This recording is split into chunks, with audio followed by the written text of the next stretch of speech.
So why does God sometimes ask us to sacrifice the fulfilled promise?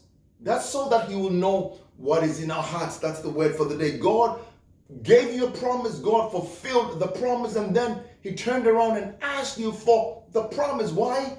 Because He wants to know what is in your heart. That's what God did to Abraham.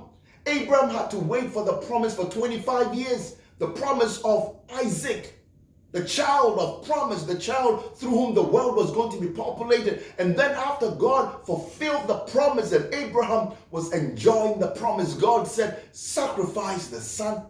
And Abraham actually, by faith, went out to do exactly what he was asked to do. And God said, Abraham, now I know that you fear me. And God said, that's okay, because I have seen what is in your heart.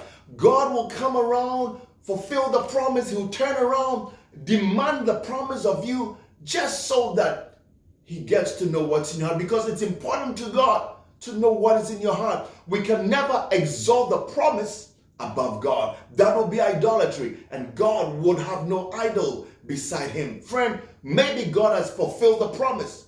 Be open, be willing to give that same promise up to God and see what God does with the promise. That's the word for the day. I'm Pastor Frederick Nnoma-Addison from Rhema International Bible Church here in Silver Spring, Maryland. If you're ever visiting our area, I invite you to join us for Sunday worship. Otherwise, continue following us on our social media platforms, YouTube, Facebook, TikTok, and Instagram. And please help us publish this word so your community is blessed. God bless you. God willing, I'll be back again with another word for the day.